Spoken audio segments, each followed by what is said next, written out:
An opening statement on the Super Regionals against Oregon, and then go from there. Yeah, obviously it was a great atmosphere this weekend. The crowd was electric. There was so much energy from our team, from the crowd in the stands. Everything was great. It's the first time we've had the berm out here. We just recently put up the graphics, which was awesome because we had a ton of alumni in the stadium. And this is what we've been building for the last, I guess this is my 11th year at Kentucky, our 10th postseason. And each year we add something to the program, and it just keeps getting better and better. So I was really excited about that.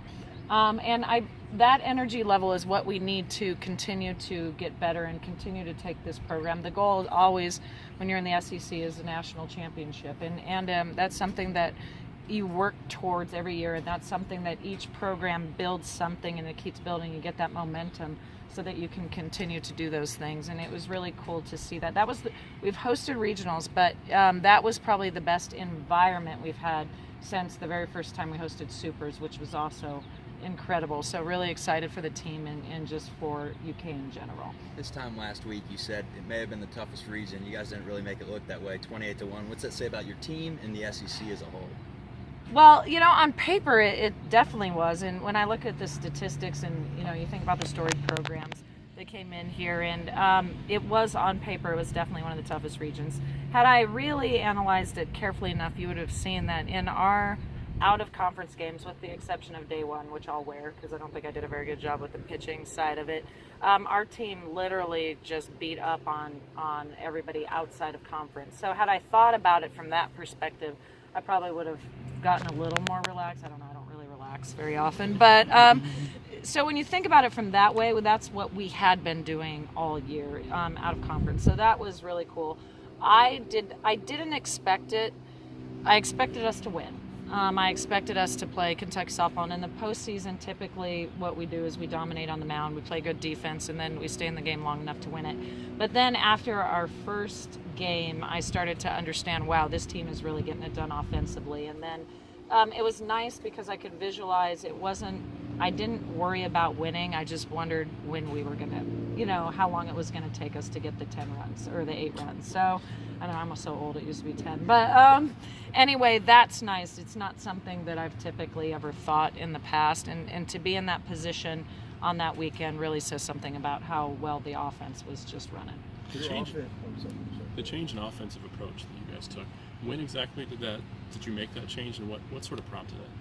Well, there are a couple things. One, when you're in the SEC and you're playing such dominant pitching all the time, you're like, okay, how are we going to be able to survive this weekend and week out? Like, what is it that we need to be doing differently? So, of course, I looked at some of the best programs in the SEC, and I really, Florida's a team that comes to mind. You get done playing them, and you're like, how is it that they get more balls and more walks than anyone else in the country? It's not that people favor them, they have to earn those things. So I kind of started to look at their approach. And then, believe it or not, it was the Eastern Kentucky game that really made me think, okay, I really need to figure out and simplify things and try to do something different. Well, myself and Coach Himes and Coach Belcher, obviously.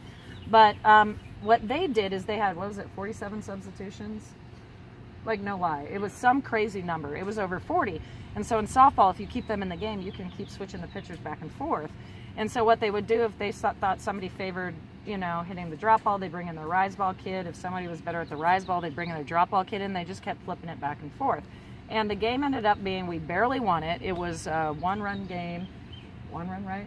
Yeah, 1-0, and I think we had to win it in the bottom of the 6th or something crazy, or top of 7. Top of 7. It was at their place. It was an awesome environment. And I was like, this is never going to happen again. So, meaning I thought they did a tremendous job, but I've got to have a team and I've got to have an offense that no matter what pitches are thrown at or when we know they're going to switch an approach, we have to be able to switch that quick. Well, the only way you can make those kind of switches quickly is if you have a simplified approach. So what we did is we just really got simple with us, and we just worked on, believe it or not, hitting it to the big part of the field. So we kind of leaned on Major League Baseball and our experiences with the SEC, and then playing Eastern, came up with a better approach with our staff, and we presented it to the kids, and by doing that, I think they feel a little bit freer to perform.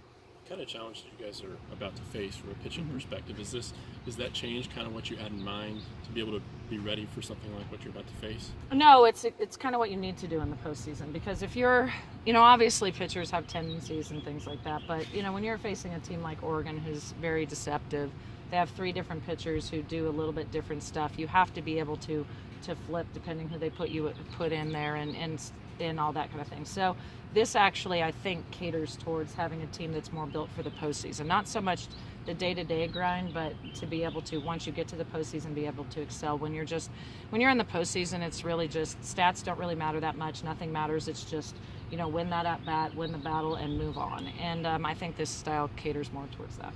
A lot's been made about Oregon's pitching. What else do they do well as a team? Well, they do everything well. I mean, you don't get to supers without it, but obviously they pitch, and everybody talks about that, but their offense is tremendous. Their offensive numbers aren't probably what people would expect from a dominating offense, and I think that's just because they face Pac-12 pitching all the time. The Pac-12 has dominated in pitching for the last 20, 30 years, and that has not missed a beat. But their offense is incredible. They know how to get it going. They do a good job putting the ball in play, putting it hard, and they play great situational softball. So they're just a really well-coached team. They buy in, and of course they have great athletes. And their environment, our kids talk about it, but the environment really does matter. That had a lot to do with how well we did this weekend, and it has a lot to do with how well Oregon does in the Pac-12. We've played in the Pac-12 a lot, but we've never experienced the kind of environment in a Pac-12 like we did when we played them. They're more like an SEC environment where the fans are great. They really add support to the team on the field, and they feed off of each other. And I think that they're just overall a great program. When your team started riding together on their wrist, could you tell that something was kind of special with the group and that they had all bought in? Actually, no, I had no idea they were doing it. So that's another really cool thing about this team is I've always felt that they were together, and I love our leadership that we have. I know that's a catchphrase that's thrown around a lot. But the cool, we have our captains, but also what we train our team to do is you're going to have your moment. Just like this weekend was Rachel Metzger's moment. And when you have your moment, you need to lead in that moment. And Jenny Shaper is somebody who always kind of knows the right thing to say and the right thing to do. And I don't know when she started this. I think it was at the beginning of the year. And the team was probably a little bored and felt a lull. And here she comes out just doing what catchers do. And I think it caught on it. And that's been like every team that I've had in the postseason. There's always something that always happens organically that they seem to buy into, and it's kind of like the inner working of the team, and they usually keep it from me. I usually don't see it till I'm watching a press conference or a replay of a game. So it's kind of a Kentucky softball tradition, but it always works. I love my players. They're smart. They can figure things out on their own. You guys are squaring up nearly everything. I mean, you mentioned a little while ago about earning offense. You guys earned it. I mean, they didn't give it to you. That was, I can't remember a time when you guys, inning after inning, were hitting the ball right on the screws. Yeah, I can't either. I don't believe in my tenure we've ever had a point where we strung together 3 dominating performances like that against such great competition. We've certainly had games where we've handled people offensively, but we have never been able to produce that back to back the way we did, and with just such confidence. And it was throughout the entire lineup, as much as it was Rachel Metzger's moment. I mean, you also had home runs from so many different people. You had big hits that were crucial RBIs that put us in those positions. You had great walks to put people on base so that we could come up with those RBIs. You had hard hits all over the place, and it was coming from 1 through 9. And I just can't remember a time that we've done that, and that really bodes well for this upcoming weekend, I think.